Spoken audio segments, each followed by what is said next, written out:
இளைஞரணியை பொறுத்த வரைக்கும் கழகத்திற்கு வலு சேர்க்கின்ற பணிகளை நாம் தொடர்ந்து செய்து கொண்டு வருகின்றோம். சென்ற மாதம் இளைஞரணி சார்பாக அறிவு திருவிழாவை சென்னையில் வெற்றிகரமாக நடத்தி காட்டினோம். அறிவு தளத்தில் மட்டுமல்ல, களத்திலையும் இளைஞரணி இன்றைக்கு சிறப்பாக செய்து கொண்டிருக்கிறது என்பதை நாம் அதை நிரூபித்து காட்ட வேண்டிய நேரம் இன்றைக்கு வந்திருக்கின்றது. இளைஞரணியினுடைய வடக்கு மண்டல நிர்வாகிகள் சந்திப்பை மாநாடு போல சிறப்பாக நடத்துவதற்காக நாம முயற்சி செய்து கொண்டிருக்கிறோம். எந்த பணியாக இருந்தாலும் அது தாய் கழக நிர்வாகிகளுடைய கலந்து ஆலோசனை செஞ்சு உங்களுடைய கருத்துக்களையும் உள்வாங்கி தலைவருடைய வழிகாட்டுதலின்படி அதை செய்து வருகின்றோம். இந்த வடக்கு மண்டலத்தில் மட்டும் 1,25,000 இளைஞரணி நிர்வாகிகள் பொறுப்புல வர இருக்கின்றாங்க. தலைவர் அவர்களை நேரடியாக சந்திக்க வைக்கணும், இந்த ஒரே எண்ணத்துல தான் இன்னைக்கு இந்த நிர்வாகிகள் சந்திப்பு ஏற்பாடு செய்யப்பட்டிருக்கிறது.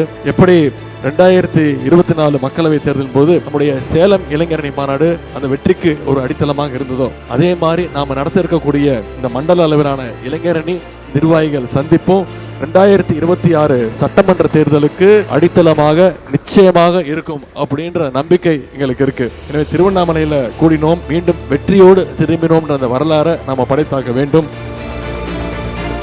இளைஞரணி நிர்வாகிகள் சந்திப்பை ஒவ்வொரு மண்டல வாரியாக நடத்துவதற்கு திட்டமிட்டிருக்கிறோம். கட்சியுடைய மாவட்டங்கள் கிட்டத்தட்ட 73 மாவட்டங்கள் இருக்கு. ஒவ்வொரு மாவட்டத்திற்கும் மாநகரத்துக்கும் ஒன்றியத்துக்கும் ஒரு அமைப்பாளர், 6 அல்லது 7 துணை அமைப்பாளர்கள் ஏற்கனவே நிர்வாகிகளை நியமிச்சிருக்கிறோம். கழக தலைவருடைய அனுமதியை பெற்று முதன்முறையாக வார்டு அளவில், அதாவது பூத் அளவில், கிளைக்கழக அளவில் இப்பொழுது அமைப்பாளர், துணை அமைப்பாளர்கள் ஒவ்வொருத்தரையும் நியமனம் பண்ணிக்கிட்டு இருக்கிறோம். முரசொலியிலதற்கான அறிவிப்பு ஒவ்வொரு தொகுதியாக வந்துகிட்டு இருக்கு.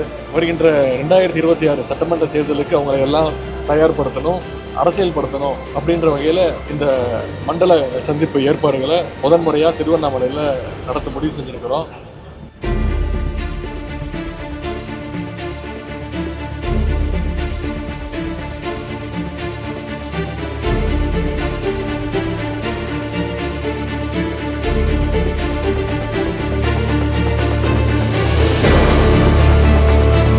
செஞ்சி கோட்டை எப்படி வலிமையாக இருக்கின்றதோ அதே மாதிரி செஞ்சியும் திமுகவோட கோட்டை என்பதை இங்கு வந்திருக்கக்கூடிய உடன்பிறப்புகள் நீங்கள் தொடர்ந்து அதை உறுதி செய்துட்டு வரீங்க.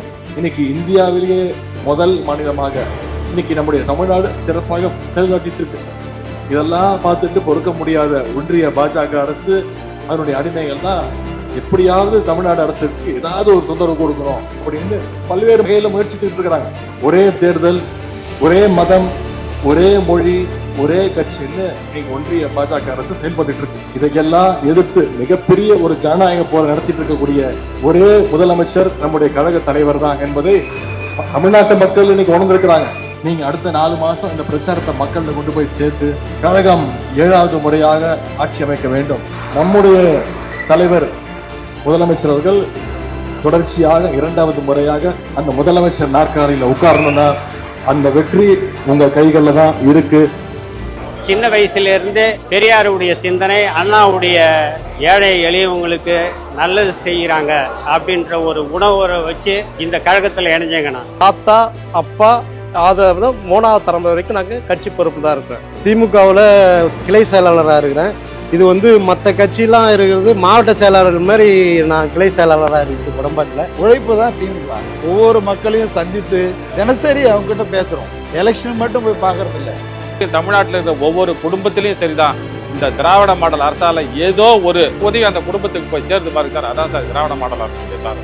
எப்பயுமே அப்பா அம்மா மாதிரி தானே நம்மளுக்கு கழகமும் 100% வெற்றி வாய்ப்பு திராவிட நாயகனுக்கு நாங்கள் அளிப்போம். 234 தொகுதி ஜெயிப்போம். அதுவும் செஞ்சி தொகுதி அதிக வாக்கு வித்தியாசத்துல ஜெயிப்போம்.